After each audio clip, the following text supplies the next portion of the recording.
It shows up here as your energy, the Ace of Cups, okay?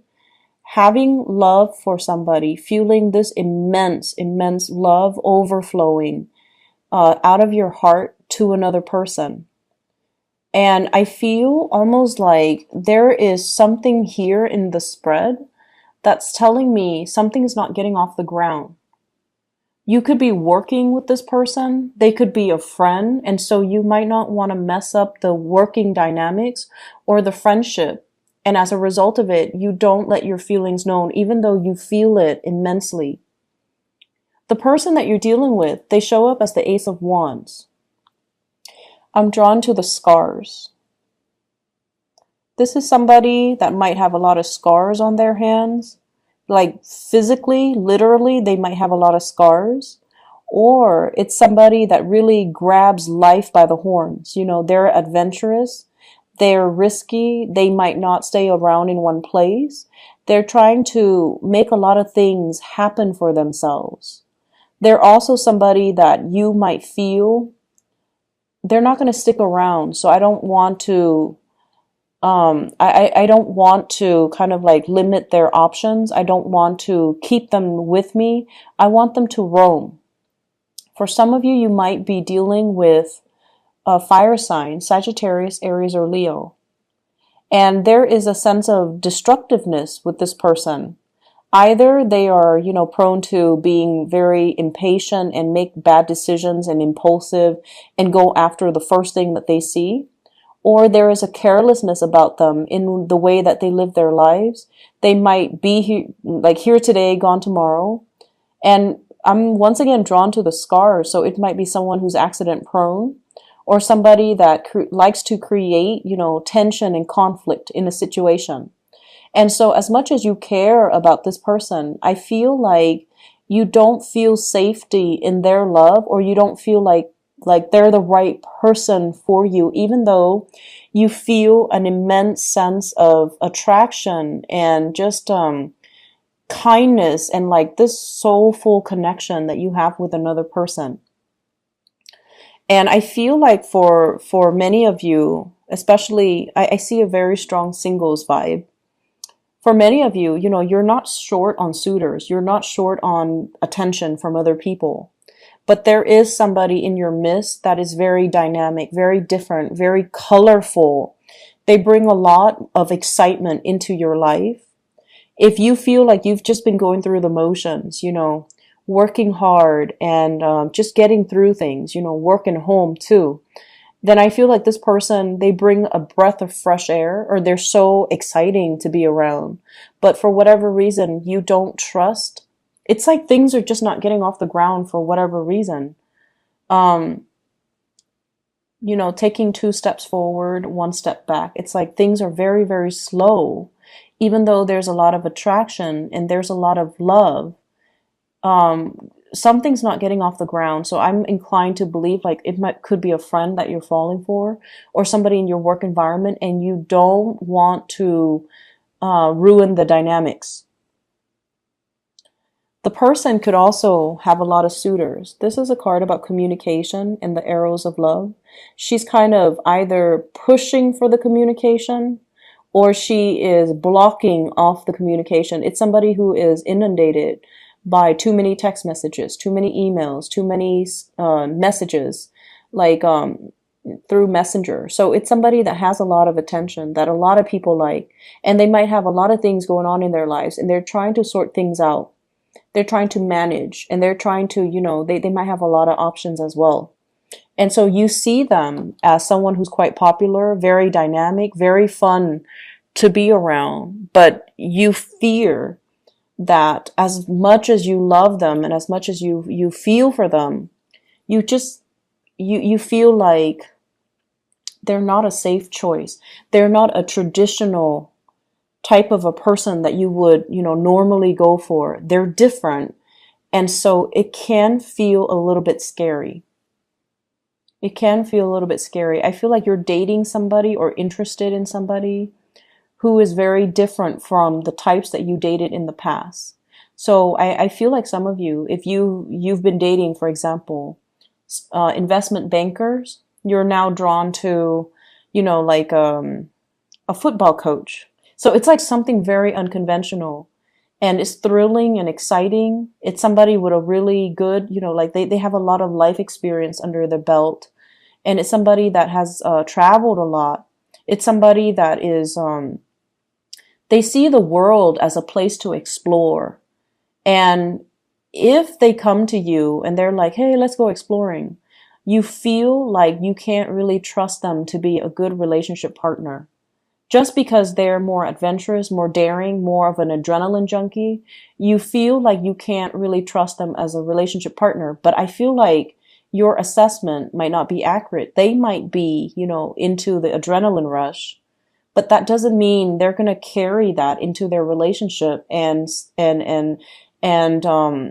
say like, oh, I'm not monogamous, because one person's not enough for me. I don't feel that way. So I feel like, what they do to find the thrill in other areas of their life doesn't really translate over into their love arena.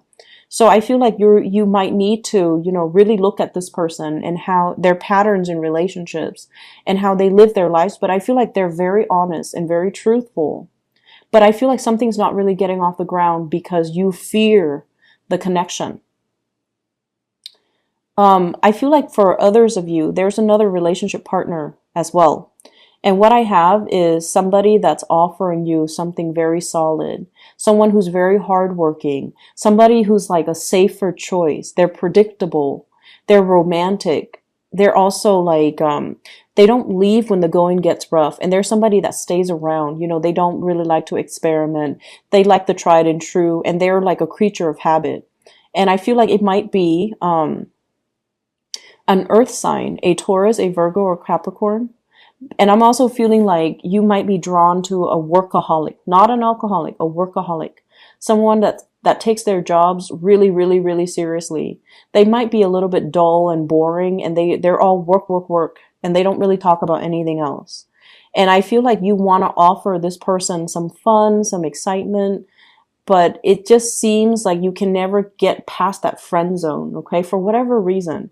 It might be the environment that you're in. So bring them out of that environment and bring them into your world, and then introduce them to new things. I feel like it's just a matter of you taking the initiative to kind of bring them away from their natural habitat and then crossing over to your world so you can show them some fun. You can show them how you do things, so that the two of you can be alone. So finding alone time, I feel like if there's a stalled relationship or if things are just not really getting off the ground, finding a way for you to kind of bring them into your world, either solicit them for a date or, tell them to meet you for coffee, or tell them to, hey, why don't you take a break from work and come with me for a walk? Be very, very nonchalant about it, or be very like, just,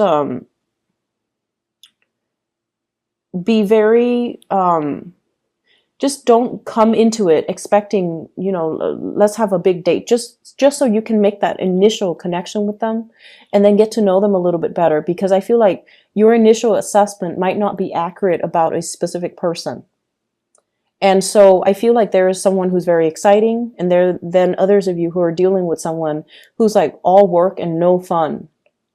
And you find them really, really fascinating as well, even though, right off the bat, you feel like, oh, they're boring. They don't seem like they have anything else. They're just like so work focused. But I feel like your assessment of a person might not be accurate for this week. But either way, I feel many of you are naturally very, very drawn to another person, and you want to spend the time with them. I see many of you kind of like, every time, in conversation with other friends or other people, if their name comes up, you kind of, it rattles you a little bit.